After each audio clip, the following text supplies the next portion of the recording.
A few months ago, this is what my garden looked like. Boring, mundane, dull.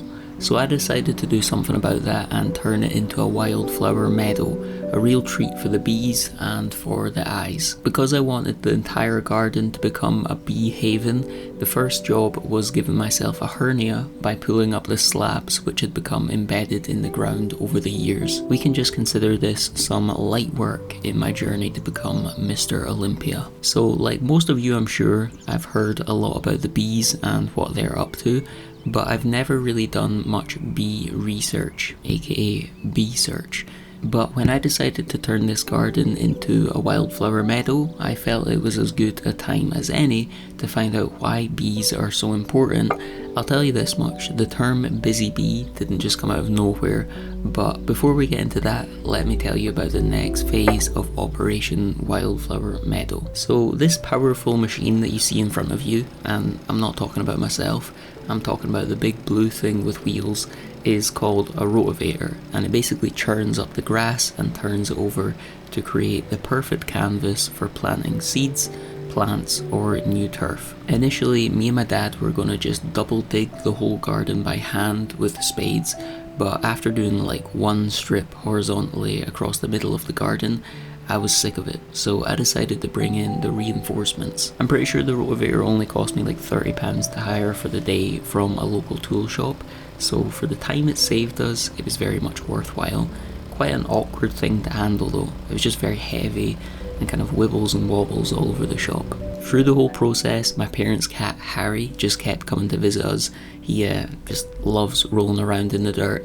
My parents' house is on the same street as mine, and there's like a big wall along the back which connects all the houses on the street, and Harry just kept walking along it to see what we were up to, so you'll see him a few times throughout this process. With the garden rotovated, we then raked up all of the resulting clumps and bagged them up so that the dirt was all a bit more refined in preparation for the seeds going down. Now coming back to the bees, as I said I would, call me naive, but I just didn't realise how valuable they are. During my research, my bee search, I found a very good article by a naturalist called Charlotte Varela, which kind of highlights all of the reasons bees are so important and what we can do to help them. And I'll link the full article below, but I'll also share some of the highlights from it whilst the meadow preparation and Harry's dirt rolling goes on in the background. So one of the biggest points that stood out to me in this article is that it's estimated that a third of the world's food production depends on bees.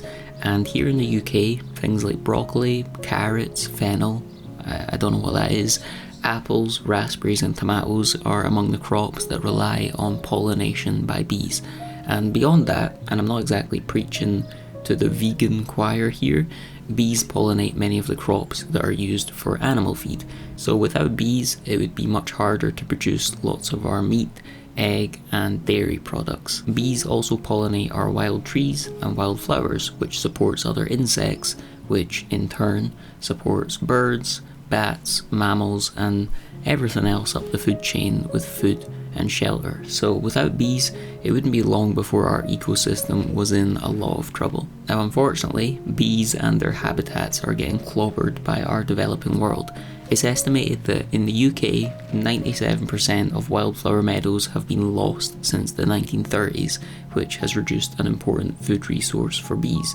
And with pesticides and herbicides sprayed across many of the remaining plants, bees are losing more food or face poisoning themselves by feeding on what's left. Now, of course, I'm not a bee expert and I'm not a farmer.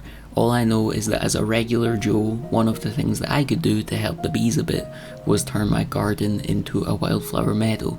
So that's kind of why I did this. And I'd encourage anyone else with a bit of space to try the same, even if that's just putting a little pot with a bee-friendly, nectar-rich plant outside your window. I'm sure the bees would be delighted with that.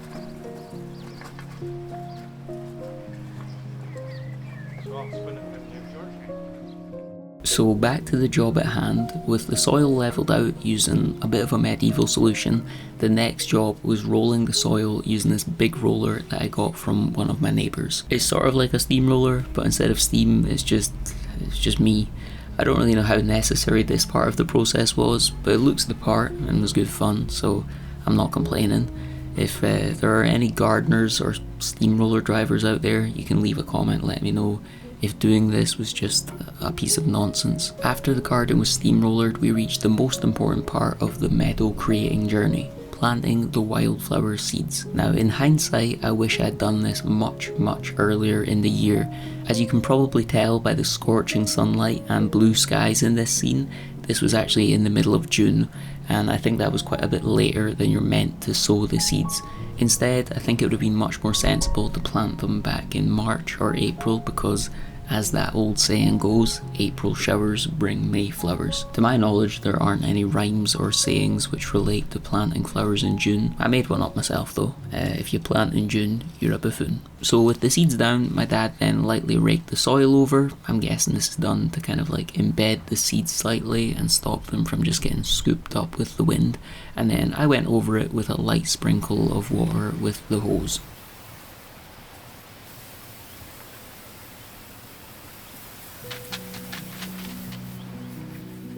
Over the next few weeks, I would go out every single night to water the seeds, and there was something just quite therapeutic about this. Just going out, tending to my meadow, and getting bitten to by the midges. Before long, the green shoots started to sprout, and within about 2 weeks, I had a full-on carpet of springy green baby plants in my back garden.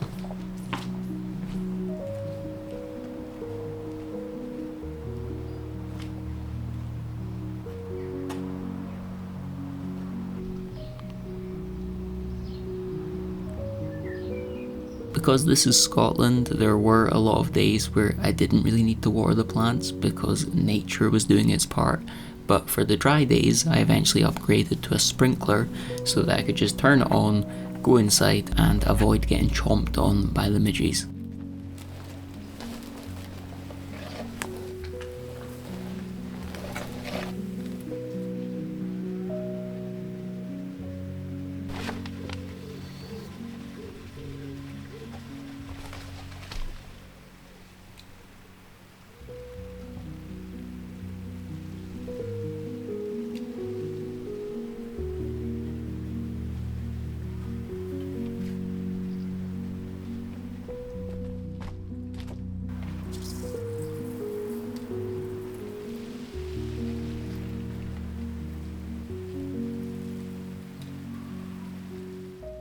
About a week later, the meadow overlords blessed me with my first flower, which was a luscious yellow one. I could see that there were a few purple ones waiting to burst through, so to help them, I put some plant food and a scoop of pre-workout in a watering can and gave them a little boost.